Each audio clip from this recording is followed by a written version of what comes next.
This video is brought to you by PrizePicks.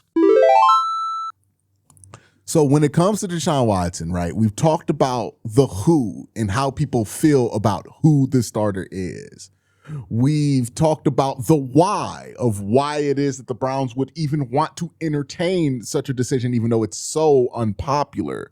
But what we haven't really talked about is how long will this whole thing last, right?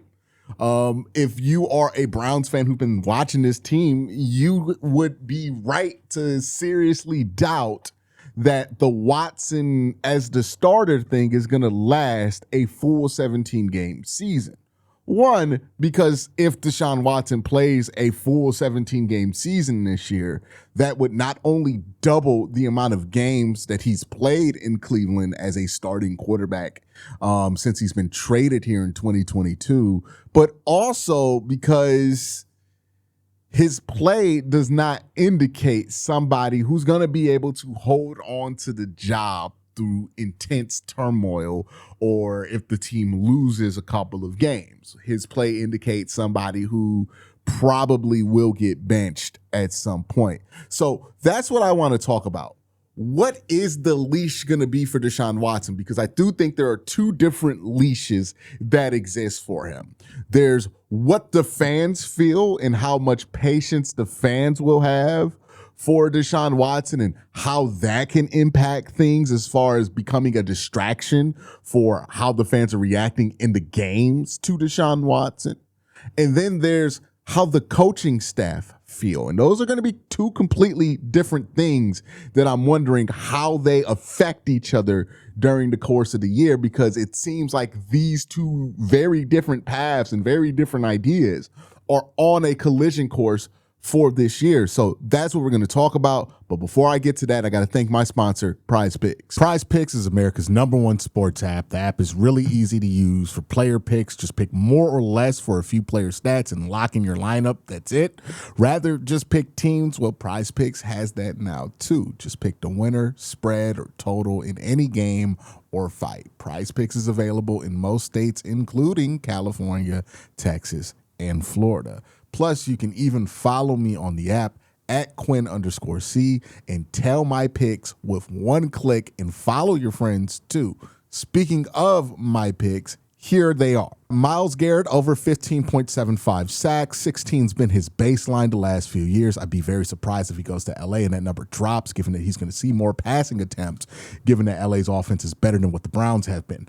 Quincy Judkins, 924 yards. They had two really good picks for Quincy here, 6 touchdowns or 924 yards. I feel comfortable taking more on both, but 1,000 yards feels like a safer bet for Quincy. I think he's going to have a big year this year. Carson Schlesinger, 2.25 sacks. I'm saying more. Remember, Mike Rutenberg likes to blitz his linebackers a lot more than the previous defensive coordinator the Cleveland Browns had. Also, Carson Schlesinger is probably going to have to get involved as a sack producer to make up for the hole that they're going to have to make up for Myles Garrett. And then Shedeur Sanders starting more than 7.5 games. I think he'll be the starter, play about 8 games or more this year, but that's my picks for this season. Best of all, play your first $5 and get $150 in lineups. If you win, just use the promo code HMA when you sign up. Again, that's your first $5 and get $150 in lineups if you win when you use the promo code HMA. PrizePicks has switched up their offer. There's no better time to join, lock in, and win that first lineup. Okay. So let's break down what the two roads are that are on a collision course, right? And why they matter. Because sometimes fans not liking a player, it doesn't really matter that much, right? If it's not that deep. Like Jerry Jeudy. Fans don't like Jerry Jeudy. The coaching staff loves Jerry Jeudy. That means that Jerry Jeudy is going to be a significant part of the season. What the fans think about Jerry Jeudy, not really going to affect things. But how they feel about Deshaun Watson is going to have an effect, because unlike with Jerry Jeudy, where the beef with him is only really surface deep, it's not really that big of a deal. Fans just don't like that he drops a football. So if Jerry Jeudy simply catches the football on a more regular basis, fans will have no problem with Jerry Jeudy. Deshaun Watson's a little different, right? When he brings up that some of this is a little personal for him. He's not wrong in like that evaluation of it. Some of this is personal when it comes to Deshaun Watson. It doesn't mean that fans are wrong for booing him for personal reasons, though, right? But yeah, some of this is personal. Some of this is unique to Deshaun Watson. And I don't know how much him playing better is going to solve that problem completely. I remember when Deshaun Watson played better in 2023 and having to talk about him playing better. I remember the reaction from Browns fans being not great about that, right? Browns fans weren't really trying to get behind Deshaun, even when he was playing well. Some were willing to get behind for sure. But there was always some resistance put up there. I remember those days where I was like, hey, Deshaun actually is playing well in 2023 and how people reacted to that. So I know that him simply playing better is not really going to change much, especially when you consider that there was that level of resistance to like even praising Deshaun if he's playing well in 23. And keep in mind, things have just gotten worse over the last 2 years, significantly worse. And we're at the point now to where it's virtually impossible for Deshaun Watson to make good on that $230 million contract. At this point, fans already see it as a massive waste of money, not a potential waste of money. So the grave is dug for Deshaun Watson, right? And when it comes to the fan base, the patience for him is not going to be very strong. So there are two things here for Deshaun Watson that kind of determine what his leash is going to end up being. What is the public tolerance for Deshaun Watson in Cleveland specifically? And what is the coaching staff's tolerance for Deshaun Watson? I imagine the coaching staff has a very different view of this than the public has. But the reality is that these things are on a collision course. How the fans feel about him will affect how much patience the coaching staff can have with him at some point if things get bad enough. Let me explain further. So the first path here, right, the fan patience. Let's talk about that and how much patience there really is going to be for Deshaun Watson. And we know that there's not going to be a ton of patience for Deshaun Watson. Not like anything, there are some people going over the top. And certainly there's some performative elements to Deshaun Watson hate that is annoying to deal with. But in general, I think Browns fans really are just tired of the offense being terrible, right? If you provide the Browns with an offense that is good, I don't think decent is going to be good enough for Deshaun Watson, by the way, and I'll explain why. But it has to be objectively good. Like if Deshaun Watson goes out there and he is objectively good, then I think Browns fans will tolerate him, right? I don't think they would like accept him and bring him in, but I think they're willing to tolerate Deshaun Watson, which is to say you'll hear some light booing, right? No matter what with Deshaun Watson, you'll see some signs at the games that are anti-Deshaun Watson, no matter what.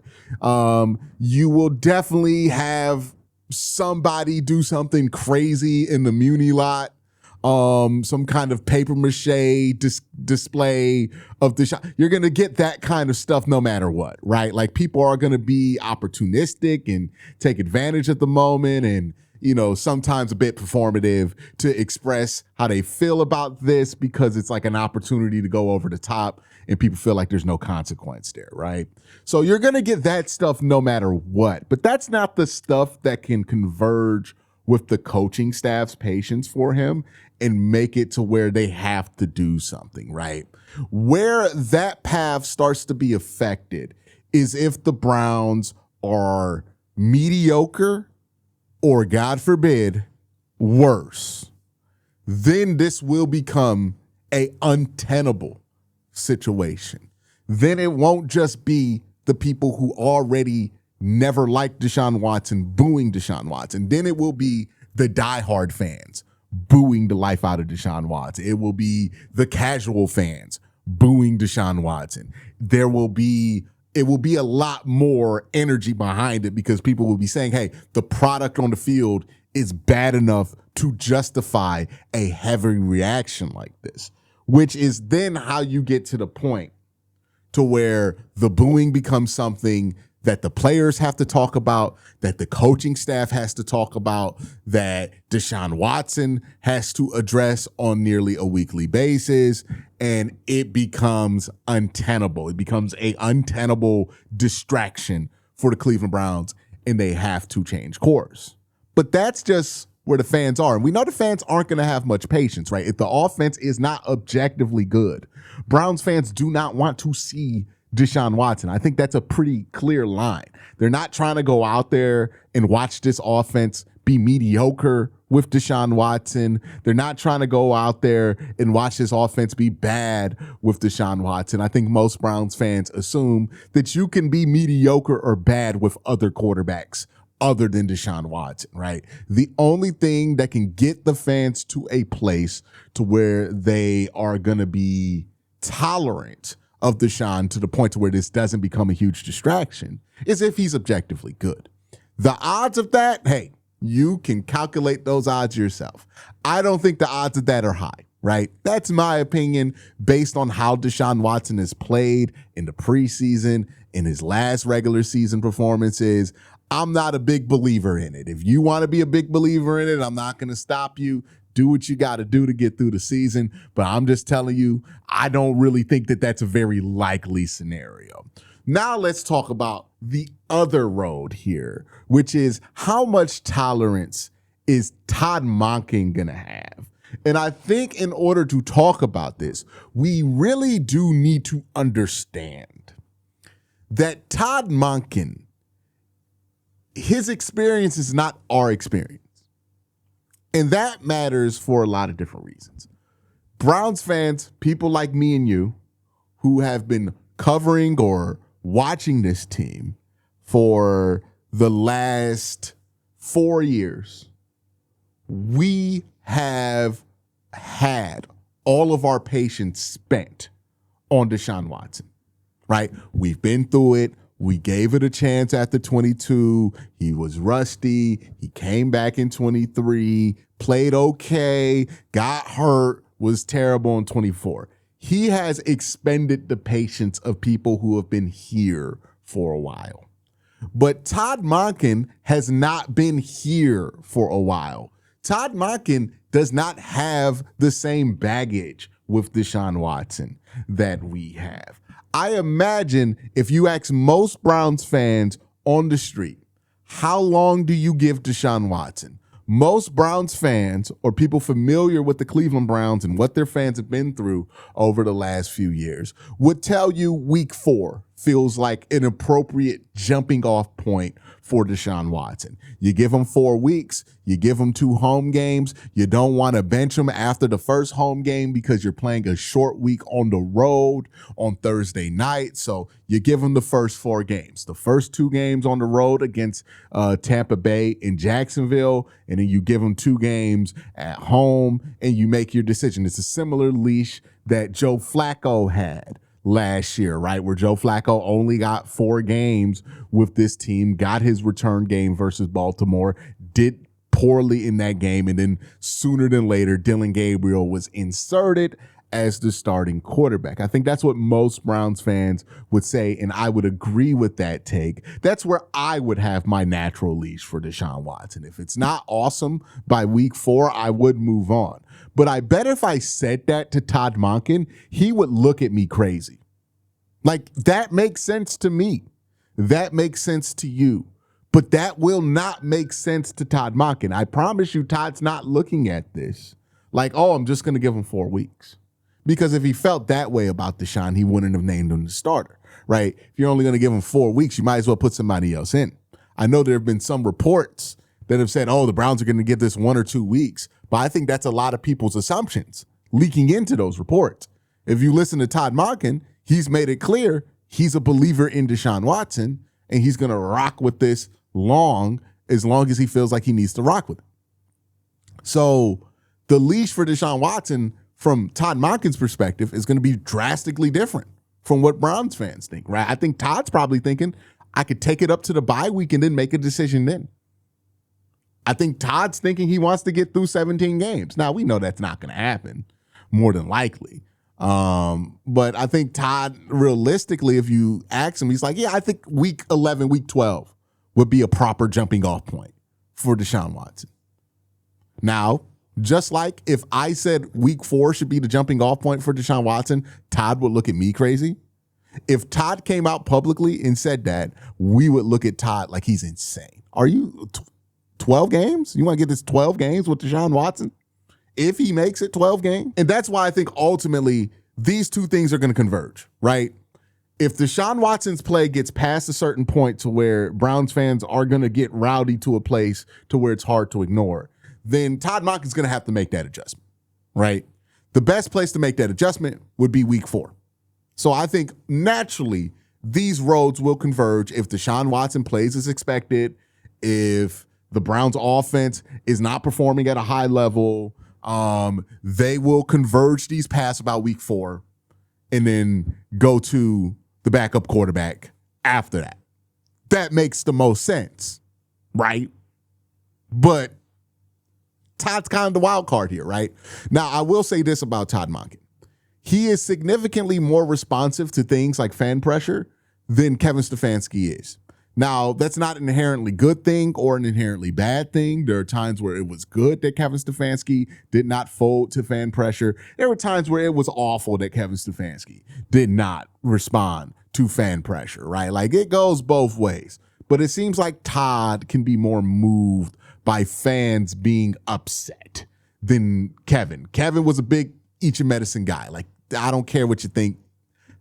I'm going to do my thing, right? That's Kevin's philosophy, MO, how he went about it. It's still what he's doing in Atlanta. For better or worse, it's worked for Kevin in some places. It's not. Todd's MO is a little bit different. He is going to be more responsive to how people are criticizing him or how people are criticizing the team. And we've seen that throughout camp. So I don't think he's going to have the stomach for this that like Kevin Stefanski had in 2024, where he just was like, nah, this is what we said we're going to do. We're going to push through with this, right? I don't know if that stomach is there for Todd. Now, another element that people are going to bring up, was this Todd Monken's decision? Now, I know that RG3 of all people is trying to tell us that it wasn't Todd Monken's decision, but there is no evidence that it was not Todd Monken's decision. Nobody credible is reporting that. Nobody credible is saying anything close to that. And to be honest with you, everything that Todd Monken has done in the lead up to the announcement that Deshaun Watson was going to be the starter has indicated that Deshaun Watson would be the starter. I mean, Todd talked about it in his press conference, how he was looking forward to working with Deshaun Watson, right? Like, the idea that Todd Monken, of all people, is being held against his will to start Deshaun Watson, I think is a little ridiculous and only makes sense if you really, really want it to make sense. But it doesn't. I think Todd is looking at this offense, he's looking at this team, and he's making a very simple equation. We have a lot of new players. We have a lot of new offensive concepts that we're trying to wheel in. We have young players at wide receiver. It makes the most sense from a veteran coach perspective to have the guy who operates the huddle, who handles operations the best, be the starting quarterback. Because a lot of what you're trying to get done is operations based. Todd Monken has talked about it. The one thing he hates is sloppy football. What has set off Todd Monken on the offensive side of the ball in camp? It's when the Browns are getting pre-snap penalties. A veteran quarterback, in theory, is supposed to have much less of that going on, which means it makes sense, given Todd's criteria, given what Todd has said in the media, that Todd would prefer Deshaun Watson. I don't think he's a victim of a conspiracy or anything like that. I don't think this is John D. Podesta or whoever people want to blame it on, forcing him to do something he doesn't want to do. I think Todd is starting the quarterback that he would rather start. Like, really think about that conspiracy full, right? Like, why in the world would Jimmy Haslam or J.W. Johnson want the Browns to invite more bad press to them? Right? Like, I don't know what the conspiracy is, but like, if it's about money, it makes no sense to start Deshaun Watson. Deshaun Watson is the quarterback that fans would be less likely to support, less likely to buy jerseys and tickets for, right?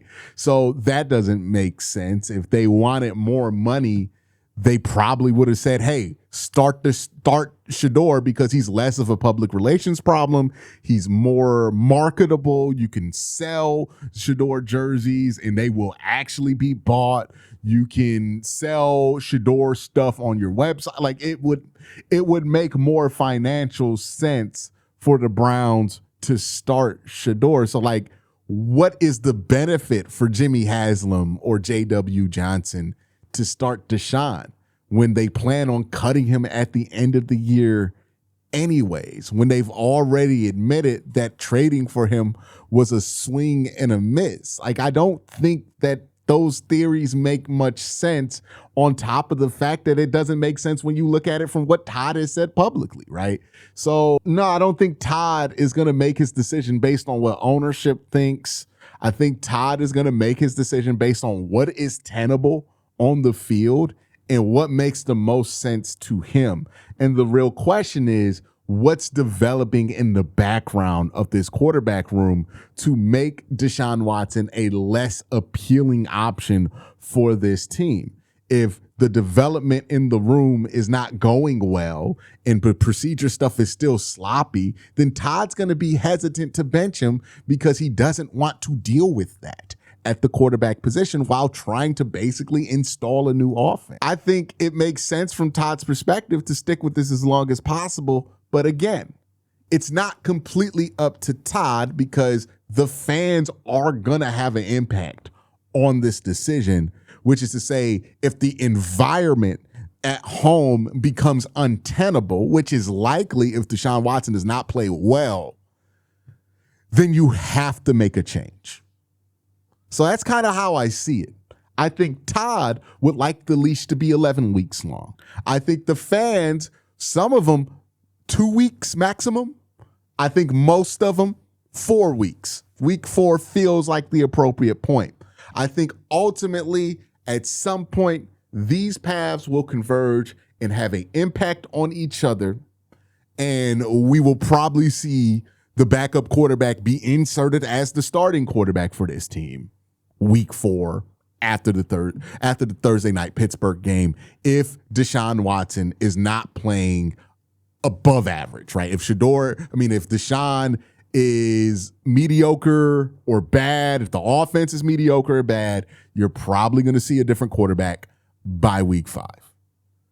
That's my opinion. Let me know what you think in the comment section down below. Y'all have a great day. Have an even better night. Peace.